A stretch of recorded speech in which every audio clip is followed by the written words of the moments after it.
सबसे पहले तो आपका बहुत बहुत शुक्रिया कि आपने इस वीडियो के ऊपर क्लिक किया। आज की जो वीडियो हम बनाएंगे कि टीमू के ऊपर से वैट की फाइल्स कैसे डाउनलोड करते हैं या वो कौन सा डाटा है जो हमने अपने अकाउंटेंट को देना होता है ताकि वो वैट की फाइलिंग कर सके।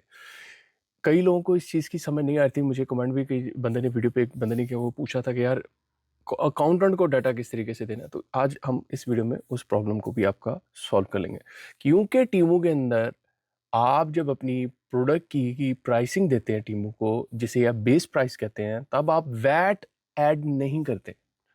जैसे आप अमेज़न के ऊपर नॉर्मली या टिकटॉक के ऊपर या आप ईबे एटसी जिस चैनल पे भी यूके में रह के बेच रहे हैं, और उसके बाद आपको उसमें प्राइस जो उसकी आप लिखते होते हैं, सेलिंग प्राइस, उसमें आप वैट को इंक्लूड करते हैं क्योंकि आपने आगे एचएमआरसी को देनी होती है। क्योंकि टीमों में ऐसा नहीं है। टीमों में आप कोई वैट इंक्लूड सेल प्राइस जिसे आप बेस प्राइस कहते हैं उसमें नहीं करते। वाई? क्योंकि टीमों जो होता है वो आपकी बेस प्राइस होता है उसके ऊपर अपनी रिटेल प्राइस रखता है। आपसे वो सजेशन मांगता है कि बेस प्राइस के साथ रिटेल प्राइस दो, ताकि वो देख सके ये इसमें कितना मार्जिन है बेचने का और कितनी कॉम्पिटिटिव ये प्राइस है। तो आप बेस प्राइस भी देते हो, रिटेल प्राइस भी।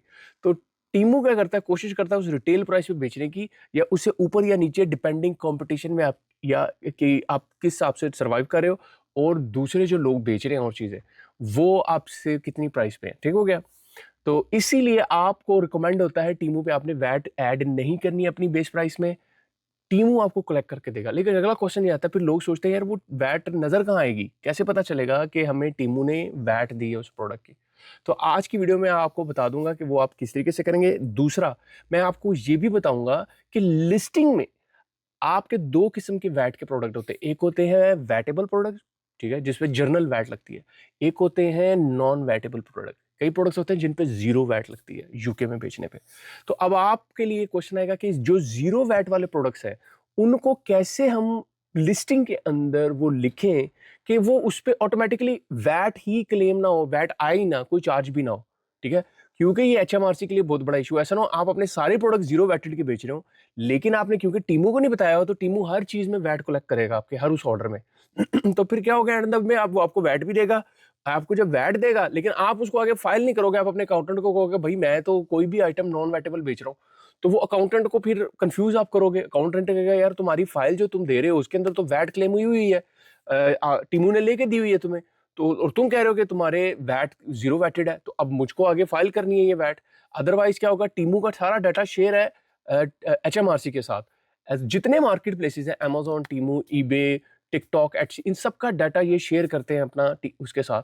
आपको जब वो बार बार हर क्वार्टर के अंदर जब ये डाटा टीमू की तरफ से उनको जाएगा एचएमआरसी वालों को कि यार ये बंदे को हम वैट दे रहे हैं, और आप आगे से कह रहे हो मुझे कोई वैट नहीं मिल रही इस प्रोडक्ट के अगेंस्ट, तो वो क्या कर, एचएमआरसी आपके खिलाफ इन्वेस्टिगेशन खोल देगा। तो दिस इज वेरी इंपॉर्टेंट।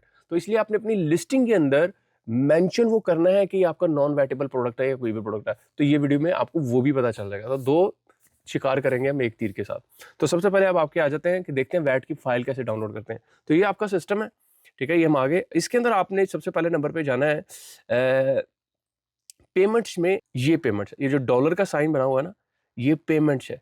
आपने इसके अंदर से सबसे पहले नंबर पे चले जाना है रेसो रिपोर्ट्स रेपोजिटरी पे। ठीक है, हम एक एक करके इन सारों की तरफ आएंगे। ठीक है, रिपोर्ट रेपोजिटरी पे क्लिक करेंगे। आप यहाँ पे आएंगे। आपने यहाँ से आके अपनी ये देखो कस्टम डाटा रेंज लगाना है, और आपने लास्ट क्वार्टर, जैसे आपका लेट्स सपोज जनवरी से मार्च का क्वार्टर बनता है, तो यहाँ से आपने 1 जनवरी से लेके ये 28, अभी क्योंकि मार्च चल रहा है इसलिए 28 मार्च आ रहा है, अदरवाइज ये आपने 30 या 31 मार्च तक सॉरी आप करोगे, क्योंकि मैं मार्च में बना रहा हूं, आपको मैं पीछे ले जाता हूं। बल्कि हम उससे पिछले क्वार्टर लेते हैं। किसी का क्वार्टर है लेट्स सपोज 1 दिसंबर से लेके 1 नवंबर से, लेट्स सपोज किसी का स्टार्ट होता है, नवंबर, दिसंबर और जनवरी तक जाता है, तो ये उसका हो जाएगा फर्स्ट क्वार्टर। सही है, 1 नवंबर से लेके ये जनवरी की 31 तक का। तो इसे कंफर्म करेंगे। तो ये जो आपकी, और इधर से रिक्वेस्ट रिपोर्ट आपने एक्सेल में लेनी है, सीएसवी में लेनी है, तो आप उस पर क्लिक करोगे और अपनी रिक्वेस्ट को, रिपोर्ट को डाउनलोड कर लोगे। एक आ जाएगी सबसे पहले नंबर पे ये रिपोर्ट। ठीक है, आपने यहाँ से डाउनलोड कर लेनी है। तो ये आपने साइड पे रख लेनी है कि एक ये रिपोर्ट है जो आप अपने अकाउंटेंट को देंगे। अब हम आएंगे दूसरी रिपोर्ट पे। दूसरी रिपोर्ट के लिए दोबारा से हम इस डॉलर साइन के अंदर जाएंगे। अब हम क्लिक, ये रिपोर्ट रिपोजिटरी पे हमने हो लिया। अब हम टेक्स्ट डॉक्यूमेंट लाइब्रेरी पे जाएंगे। टेक्स्ट डॉक्यूमेंट लाइब्रेरी पे आपने जाना है, और यहाँ से जाके आपने जो सेलर की टैक्स इनवॉइसेज हैं, ये सबसे पहले नंबर पे डाउनलोड कर लेनी है जो आपके उस टाइम पीरियड के अंदर है। ठीक है। तो आपको कैसे टाइम पीरियड का होगा, आप इसको एक बार डाउनलोड भी करेंगे, आपको पता चल जाएगा इस चीज़ का। मैं देखता हूँ इसके अंदर कोई टाइम पीरियड लिखा रहा है। वैसे तो इसके अंदर 2026 है, जैसे ये पता चल रहा है 2026 का है, 2026 का है। तो लेकिन मैं एक को खोल के देख लेता हूँ। ये मेरे सामने क्रेडिट नोट खुला हुआ, तो ये क्रेडिट नोट आपने टीमू का जो क्रेडिट नोट है ये आपने एक ये डाउनलोड कर लेना है, ठीक है। और इधर आपने डेट्स पढ़ते रहना है, किस डेट का है ये देख रहे हो, ये 9 मार्च का है। टीमू पे ऊपर अमेरिका की तरह का सिस्टम है, यहाँ पे लिखा होता है डे और यहाँ पे लिखा होता है मंथ। तो आपने देखना ये 9 मार्च का है, तो आपको तो चाहिए जनवरी तक का। तो इसी तरीके से आप इसको जब नीचे जाओगे तो आप इस तरह जनवरी, और ये देखो ये नीचे जाई जाओ, ये 2025 है यहाँ से, तो ये 2025 और पिछले पेज पे जाओगे और पीछे का मिल जाएगा। ये आपने डाउनलोड कर लेनी है, ठीक है। रिपोर्ट सारी कब कब की, जनवरी तक की, जहाँ तक की आपको चाहिए। तो ये अब इसमें देखो 2 किस्म की रिपोर्ट्स होती हैं। शिपिंग लेबल जो आपने बाय किए हुए हैं उसकी होती है, क्रेडिट नोट। क्रेडिट नोट का मतलब ही होता है कई चीज़ें आपने रिफंड की होती हैं।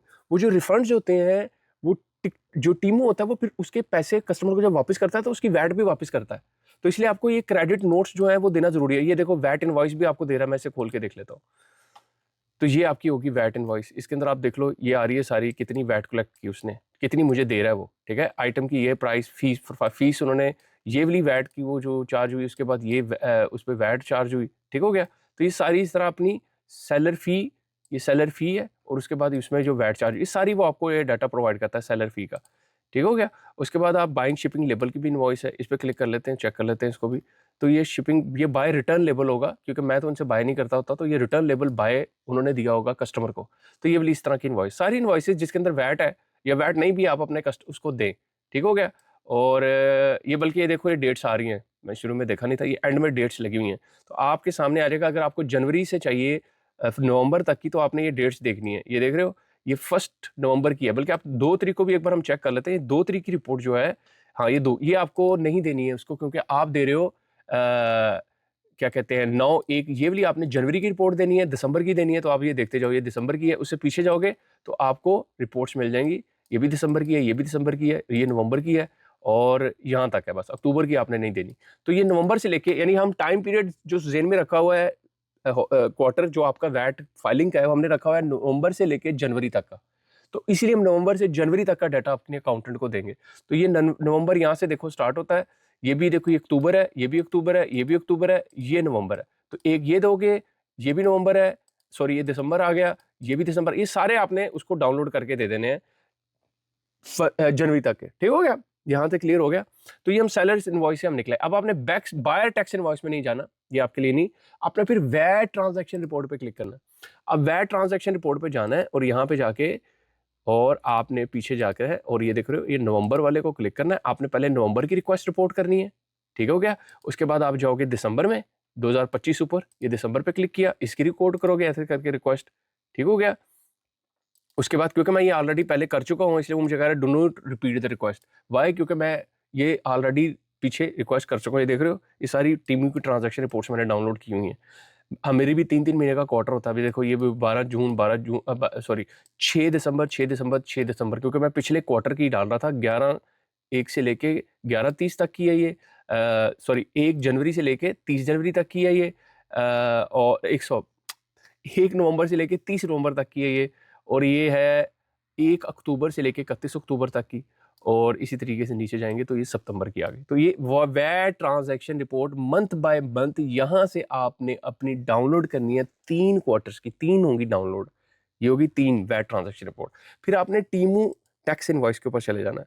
अब आपने ये जो टीमू टैक्स इनवॉइस है इसको भी एक एक करके उस मंथ में डाउनलोड करना है। अब जैसे इधर आप देखो ये है अक्टूबर, ये भी अक्टूबर है, ये है नवंबर, आपने इस नवंबर की करनी है, और फिर दिसंबर की करनी है, और उसके बाद ये जनवरी की 2 आ रही हैं, ये जनवरी की करनी है, ठीक हो गया, जो आ रही है। अच्छा, अब ये जो इसमें आपने एक चीज़ का ख्याल करना है, ये जो होती है ना टीमू टैक्स इनवॉइस, ये नॉर्मली 12 से 15 के दरमियान आती है तारीख, हर महीने के 12 से 15 के दरमियान। तो आपने 12 तारीख तक, 10 से 12 तारीख तक इंतजार कर लेना, क्योंकि हो सकता है आपको लास्ट मंथ की ना मिली हुई हो। अगर आप शुरू में उसको जैसे 5 या 6 तारीख को फाइलें सारी दे देते हो अपनी वैट की अपने अकाउंटेंट को, तो उसको कहना मेरी एक या फाइल हो सकता है अभी आए, तो वो 10 से 15 के दरमियान। तो आपने इस पे नजर रखना है टीमू टैक्स इनवॉइस के ऊपर।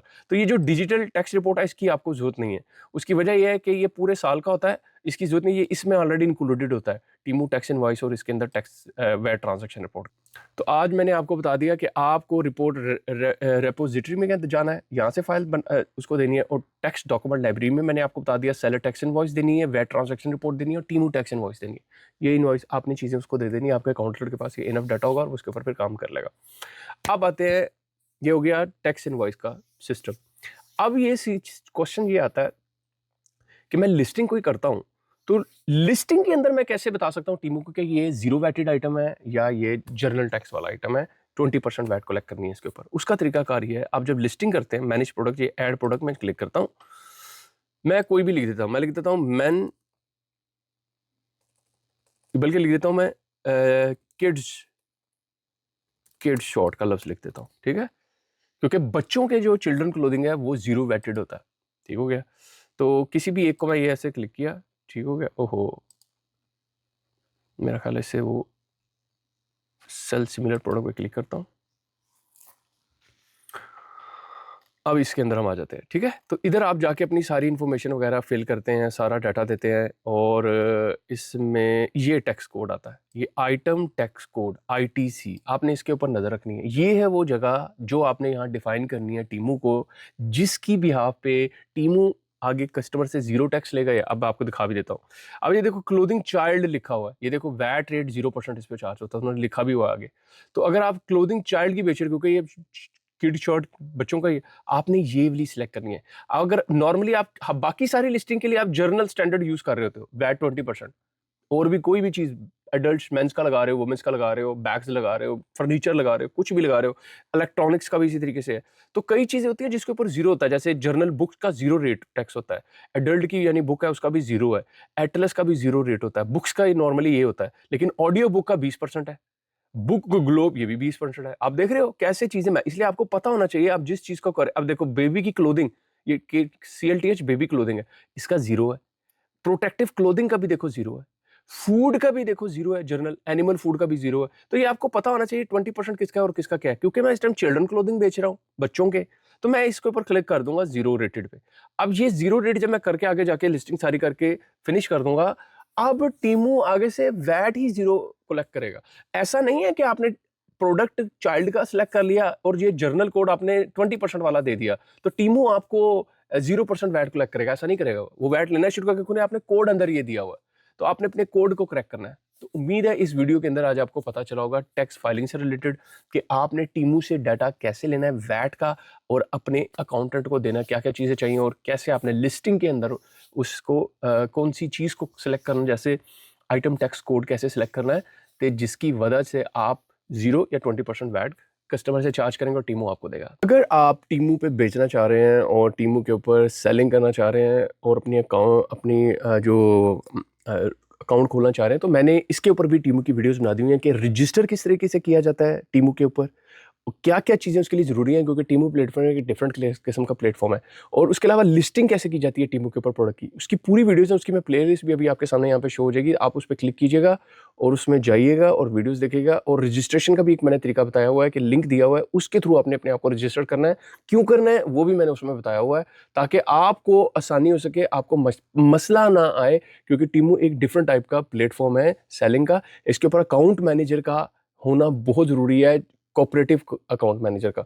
तो उस लिंक के थ्रू अगर आप जाओगे तो आपको वो मिलेगा अच्छा अकाउंट मैनेजर। अगर आप ऑलरेडी रजिस्टर कर चुके हो टीमू के ऊपर तो डोंट वरी, आपको जो डाटा ये मैं शेयर कर रहा हूँ आपको इंशाल्लाह से फ़ायदा होगा, तो आप इससे अपना मैक्सिमम बेनिफिट उठाए। और याद रखिए यार, प्लीज़ वीडियो को लाइक भी कर देना और इसको शेयर भी कर देना, चैनल को सब्सक्राइब भी कर देना, आगे बहुत ज़्यादा वीडियोज़ आने वाली हैं।